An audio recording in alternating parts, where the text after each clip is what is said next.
St. Nicholas, and this is his little helper, Zorta Pete, or Black Pete. He's a character from an 1850s children's book who's inspired this holiday tradition of wearing a curly black wig and lipstick and blackface. It is your favorite criminal justice reform policy expert, and I'm here with the African Bible commentary to talk to you about something that's pretty unpopular. Today, we are going to talk about how not everything is racist, but everyone can be ignorant. We're going to talk about the definition, starting off with ignorant, lacking knowledge or awareness in general, uneducated or unsophisticated.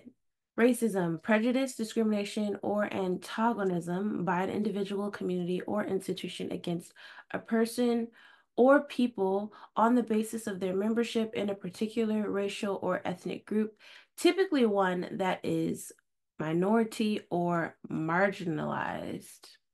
The main piece of this definition that I didn't agree with was membership, as if we get to opt into or subscribe to whichever race. So we're going to build on this definition and interrogate it based upon some of the content that I've seen. I wanted to start with this video because it really grounds us in this question that we're trying to answer. Can Black people be racist? I'm racist, yeah. Against who? White people, I don't like yo. All the shit we've been through, we can't be racist. Why can't Black people be racist? Just because all the shit we've been through. Why do you think some Black people think that they can't be racist? Because they're racist. Because they're racist.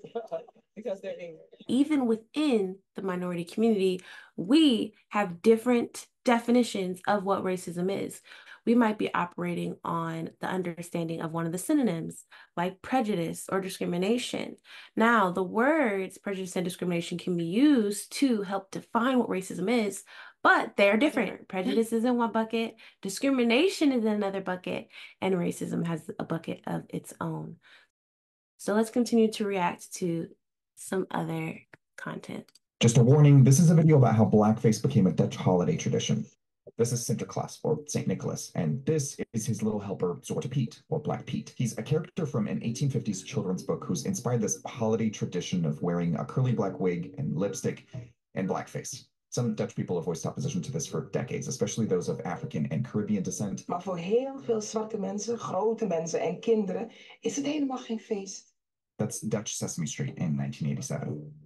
But this viral video of police arresting anti-Black Pete protesters sparked a growing protest movement in the 2010s, and the majority opinion has shifted. In 2016, most people believed Black Pete should stay the same. In 2022, most people said they think his appearance needs to change in some way, but changing his appearance can mean a whole lot of different things. There's gray Petes, rainbow Petes, chimney Petes covered in soot, and sometimes no face paint at all. Racism isn't confined to the United States. It's a global phenomenon. When white people characterize, like when they overdraw their lips and, put paint on their skin and, do these different things like put on curly hair, these are things that we can't take off. So when you put them on to like tell a joke or tell a story, that is where blackface came from. It came from white people who refused to hire and pay Black people. They hired white people to put on the traits and paid them to caricature Black people. And that's where the offense came in, because Black people weren't allowed to be on stage. This one tackles racism in the Asian community. Right, on average, make more money, better test scores, get into better colleges, all that stuff. I think the question is, why is that? And I don't know, model minority, whatever. After some time of turmoil, we can't ignore Japanese concentration camps and different things that happened against Asian communities when they tried to come to the United States. Now, there's a Chinatown in literally every urban center across the United States. People of Asian descent are able to move here, find community, build wealth in a way that Black people who've been here for centuries and helped build up the country have been excluded from.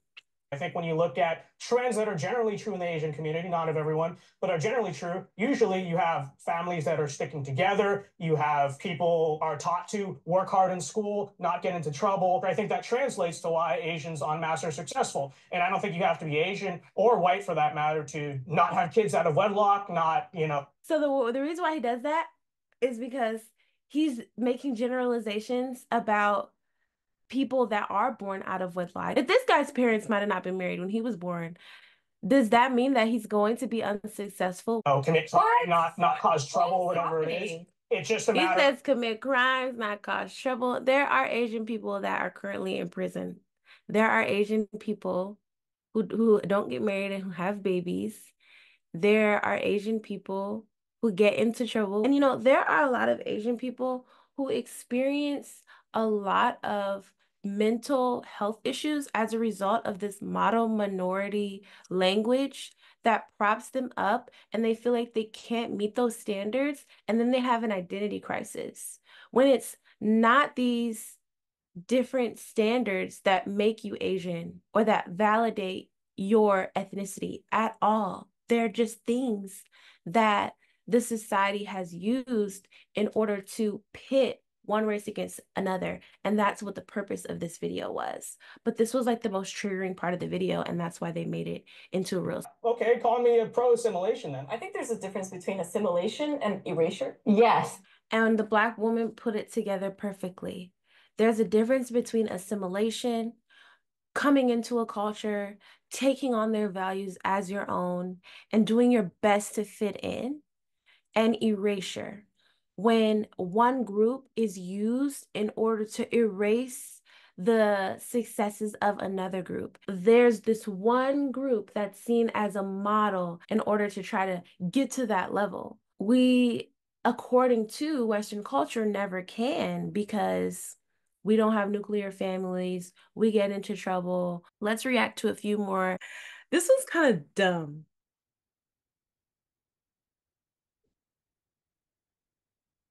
Her balloon is stuck up on a really high light, and the Black guy climbs all these feet to get her balloon.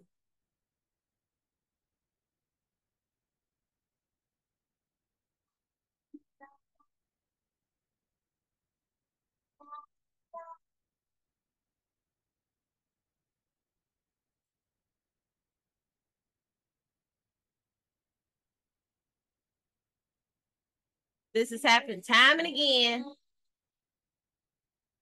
And I don't know what that is until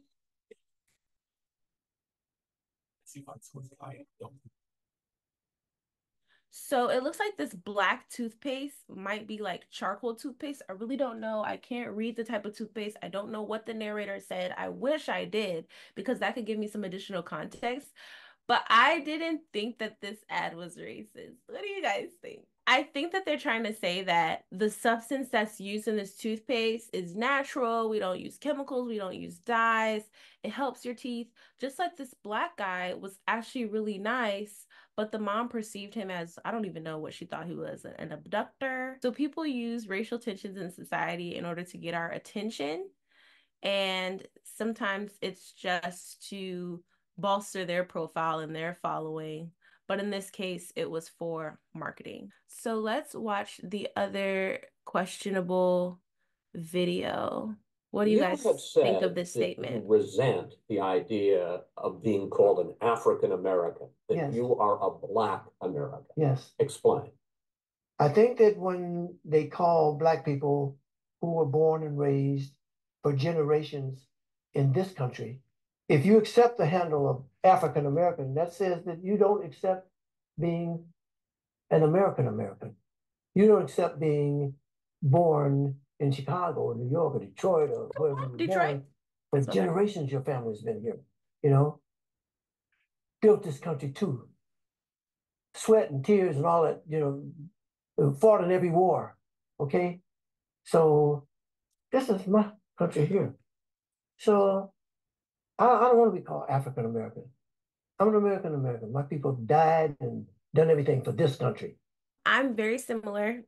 I identify as Black and not as African American, just simply because I don't see African American as a lesser title. But on my birth certificate, it said Black. But on my grandmother's birth certificate, it said Negro. So the fact that the people who are printing out these birth certificates and creating these documents, who are often white, they are shaping how we see ourselves from birth. That is another form of institutional and structural racism that functions against. And all the forms that I filled out, from the SAT to the ACT to my driver's license, they had the B on it. And then all of a sudden they want to call me an African American. I'm like, African Americans are the people who immigrated here, who were born on the continent of Africa. I was not born on the continent of Africa. I was born in the United States, different ethnic identities. So that cannot be synonymized just because of my skin color. So let's watch this last reel. Now, for those of you who don't know, when you celebrate your birthday at Chuck E. Cheese, you are starving. In fact, on the Chuck E. Cheese, let's all wish these stars a great big happy birthday. 1, 2, 3. The little girl was jumping around trying to get Chucky's attention, and it looked like Chucky did see her, but didn't address her. Now, the manager had a photo arranged. Maybe the mom yelled at him. I don't know. Somebody says it here. Mom trying to make some lawsuit, not realizing that Rat was black too. He might be black in that costume. We do not know. But I didn't perceive it as racism. And I think that this happens a lot. Maybe we ask someone for help at a store and they don't address us right away. There's so many racist undertones in our society that it can be easy for a Black person who experiences it day in and day out. And I think that's what a lot of people who aren't Black don't realize, is that we may have experienced some valid form of racism last week or yesterday, or may have experienced it all throughout our childhood. There are some times where we have to say, you know what, if I experience some negativity, I'm just going to walk away from the situation because I don't want to be in that anyways. For example, with a job, if someone doesn't hire me because of my racial identity, it might hurt in the moment, but I wouldn't want to work there anyway. Why would I want to fight my way into that space just to experience it more? If we feel something and another group doesn't validate our feeling, that is okay. That in itself can be a form of racism and ignorance combined, because that group doesn't have to experience it. They never will experience it. And on top of that, they're invalidating our experiences because they don't want to educate themselves. Who that is Black and identifies as Black do you admire? And when you identify who that person is, give me 3 reasons why you admire them that aren't physical. So don't say, oh, I love their hair. They got different hair every week. Don't say, oh, their skin is so soft and smooth. Don't fetishize. I want you to tell me why you admire them. That has nothing to do with their physical appearance, because you can identify unique, personable qualities within the individual that go beyond their physical appearance. And that's what race is. It's how people are perceived based upon their physical appearance. And those perceptions get them typecast in society. And when we as a society go beyond that typecasting, go beyond those stereotypes guiding how we navigate, then we can find it behind us. But until then, thanks for watching. Don't hate, it's not good. I gotta tell you. Don't hate, it's not good.